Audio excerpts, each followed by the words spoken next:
Assalamu alaikum students. Today we will solve exercise of chapter 3, that is chemical bonding. In this lesson we will solve MCQ, short question and constructive response questions of the chapter. Let's see first of all MCQ, multiple choice question. First question is, when molten copper and molten zinc are mixed together, they give rise to new substance called brass. Predict what type of bond copper and zinc have. So in this case, copper and zinc both are metals and they will bind together with metallic bond. So the correct answer in this case is metallic bond, C option. Second question, which element is capable of forming all the three type of bonds: covalent, coordinate covalent bond and ionic bond? So among these, oxygen is the element which is capable of forming all three type of bonds. For example, oxygen is forming covalent bond in water.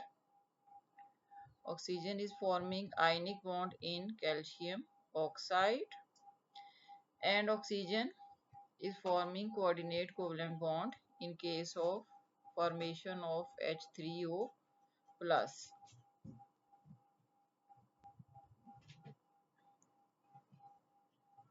Next, third question is, why is water a liquid while H2S is a gas? So water is a liquid, and reason for this is strong intermolecular force which is called hydrogen bonding. So correct option is B. Water is a polar compound and it has strong intermolecular force which is called hydrogen bonding. Fourth question, which of following bond is expected to be weakest? From these four options, D option is correct because fluorine is smallest in size. So when it will form bond with another fluorine, there will be repulsion between the electrons because each fluorine atom has 3 lone pair. Fluorine के हर atom जो है उसके पास 3 lone pair हैं, तो वो जो electron pairs हैं वो रिपेल करेंगे एक दूसरे को, तो इलेक्ट्रॉनिक क्लाउड जो है उनकी रिपल्शन की वजह से ये बॉन्ड इजीली ब्रेक हो जाएगा. Fifth question, which form of carbon is used as lubricant? तो ऑप्शन में हमारे पास जो 4 ऑप्शन ये सारी कार्बन की ही एलोट्रोपिक फॉर्म्स हैं और इनमें से सिर्फ ग्रेफाइट जो है वो लुब्रिकेंट के तौर पे यूज होता है. So C option is the correct answer. Sixth question, keeping in view intermolecular forces of attraction, which compound has the highest boiling point? तो boiling point जो है किस compound का सबसे ज्यादा है? So इन 4 options में से water का boiling point जो है ये सबसे ज्यादा है क्योंकि इसमें strong intermolecular force जिसको कि हाइड्रोजन बॉन्डिंग कहते हैं वो एग्जिस्ट करती है.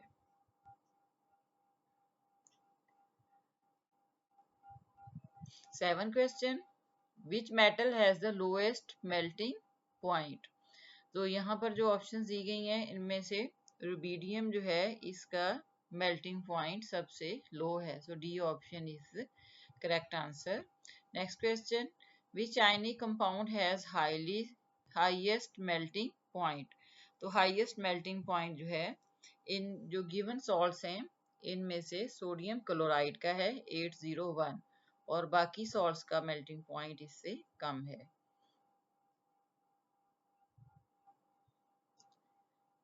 नेक्स्ट क्वेश्चन,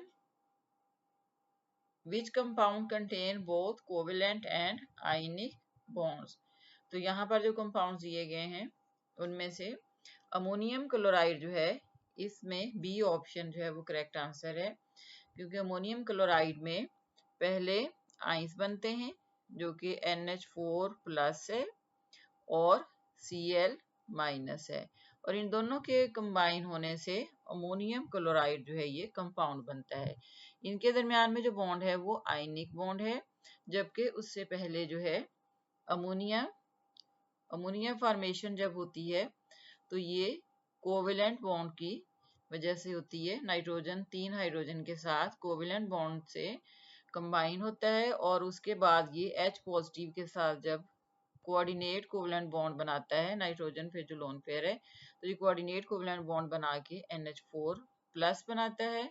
और इस तरह से ये वाले बॉन्ड जो हैं ये कोवलेंट बॉन्ड्स हैं इसमें, और ये आयनिक बॉन्ड है। तो अमोनियम क्लोराइड जो है इसमें दोनों तरह के बॉन्ड जो है ये पाए जाते हैं, जो कि कोवलेंट भी हैं और आयनिक भी है। Last question, which compound of the following has double covalent bond. तो डबल कोवलेंट बॉन्ड जो है ये इथाइलिन में है, जो कि जिसका structure CH2 double bond CH2 है। सो C is the correct option.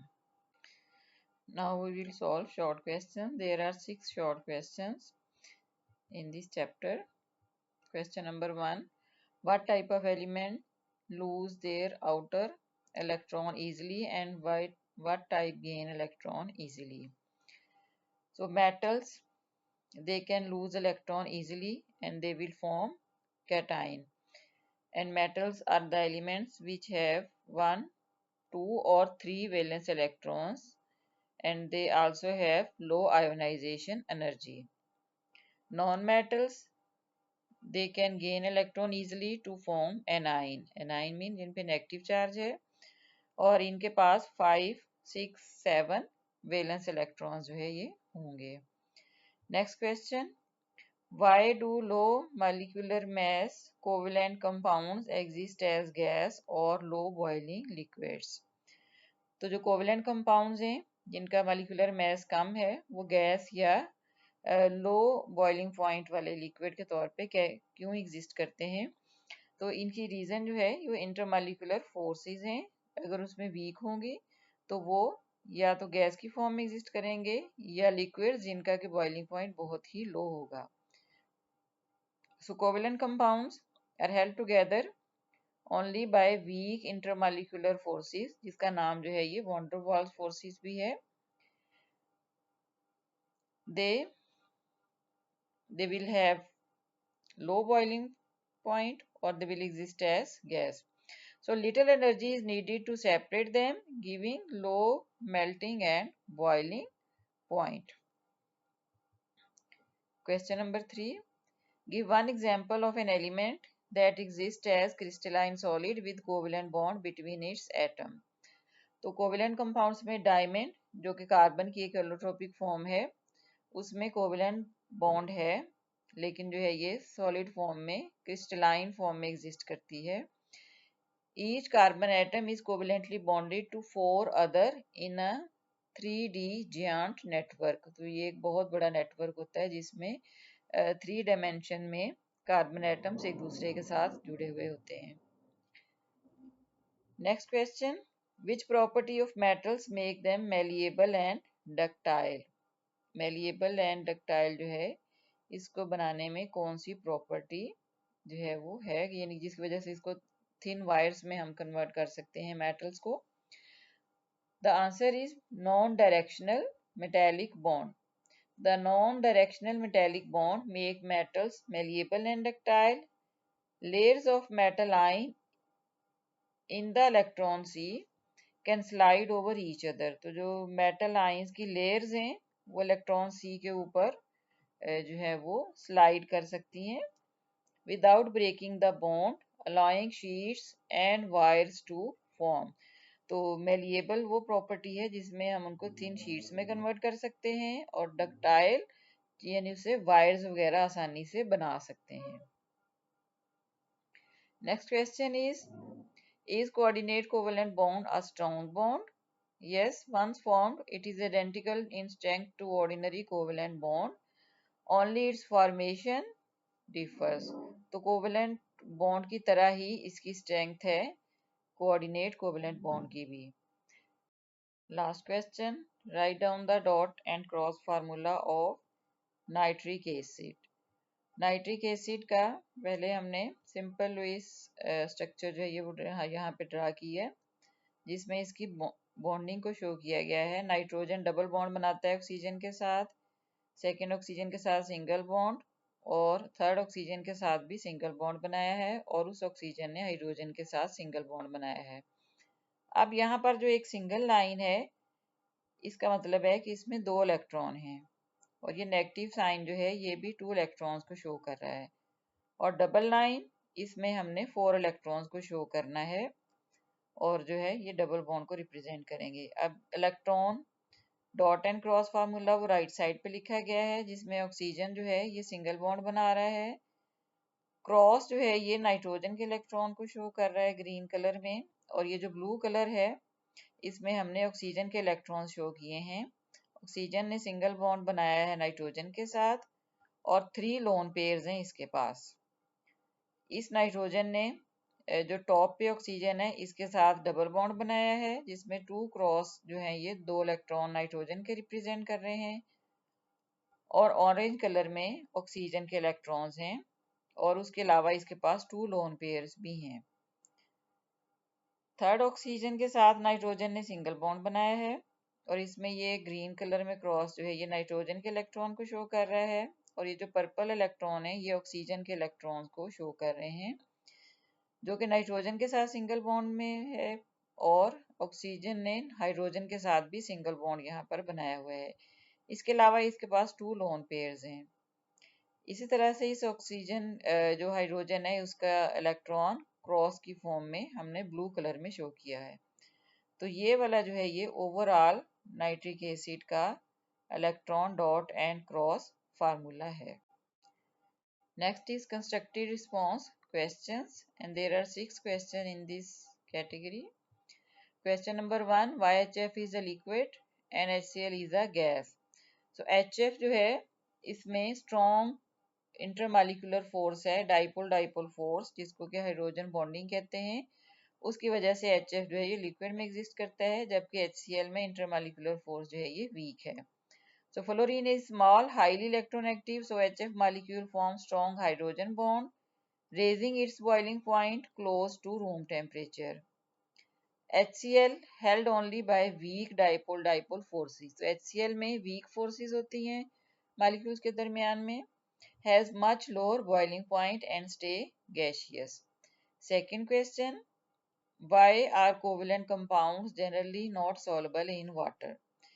तो कोवलेंट कंपाउंड जो है ये वाटर में सॉल्युबल क्यों नहीं होते? वाटर जो है ये पोलर सॉल्वेंट है, जबकि कोवलेंट कंपाउंड ज्यादातर नॉन पोलर होते हैं। तो लाइक डिजोल्व लाइक के अकॉर्डिंगली जो नॉन पोलर कंपाउंड्स हैं वो नॉन पोलर में डिजोल्व होंगे, और पोलर कंपाउंड्स पोलर सॉल्वेंट में डिजोल्व होंगे। So water is highly polar and like dissolve like, most covalent compounds are non polar और weakly polar, so they cannot form strong interaction with water and dissolve better in non-polar organic solvent instead. Third question, how do metals conduct heat? तो metals जो है हमें पता है कि ये good conductor हैं हीट की और इलेक्ट्रिसिटी की। अब क्वेश्चन है कि वो हीट कैसे कंडक्ट करते हैं, क्यों गुड कंडक्टर हैं? तो उसकी रीजन जो है ये इनके फ्री इलेक्ट्रॉन्स हैं। So delocalized free electrons in metallic lattice gain energy when heated and rapidly transfer it, whereas collision to electrons and ions elsewhere conducting heat efficiently. तो जो delocalized इलेक्ट्रॉन है उनके थ्रू जो है हीट है वो एक से दूसरे इलेक्ट्रॉन में और वायर या जो भी मेटल है हमारे पास उसके कॉर्नर तक ये हीट जो है ये कंडक्ट हो जाती है। Fourth question, how many oxides does nitrogen form? Write down formulas. So nitrogen forms 6 oxides, and these are N2O, NO, N2O3, NO2, N2O4 and N2O5, nitrogen pentaoxides. तो ये डिफरेंट ऑक्साइड जो है ये नाइट्रोजन के बनते हैं। Question 4, what happen if sodium bromide is treated with sodium nitrate in water? तो अगर हम जो है ये रिएक्शन करवाएं जिसमें हमने दोनों सॉल्ट्स जो हैं इनके सॉल्यूशन को मिक्स कर दें, तो हमारे पास सिल्वर ब्रोमाइड जो है ये सॉलिड फॉर्म में उसमें बन जाता है। ये डाउनवर्ड एरो जो है ये प्रेसिपिटेट्स को शो कर रहा है, यानी कि सॉलिड बनेगा। और साथ में NaNO3। Insoluble pale yellow cream colour यानी कि जो है उसका होगा लाइट येलो कलर होगा। Silver bromide precipitate while sodium nitrate state dissolve, तो सोल्यूशन में रहेगा सोडियम नाइट्रेट और सिल्वर ब्रोमाइड जो है ये सॉलिड फॉर्म में अलग हो जाएगा। Last question, why does iodine exist as solid while chlorine exist as gas। So iodine जो है अपनी फैमिली में बॉटम में प्रेजेंट है और ये सबसे बड़े साइज में है। हैलोजेंस में से सबसे बड़ा साइज आयोडीन का ही है और इसमें जो है ज्यादा इलेक्ट्रॉन है जिसकी वजह से उसमें वंडर वाल्स जो है फोर्स ऑफ अट्रैक्शन वो भी ज्यादा हो जाती हैं इसकी पोलराइजेबिलिटी की वजह से। Iodine molecules are larger with more electrons, giving much stronger van der Waals forces than small chlorine molecules. These forces are strong enough to hold the iodine as a solid at room temperature. तो इन forces की वजह से room temperature पे iodine जो है ये solid form में exist करती है जबकि क्लोरीन जो है ये गैस की फॉर्म में एग्जिस्ट करती है।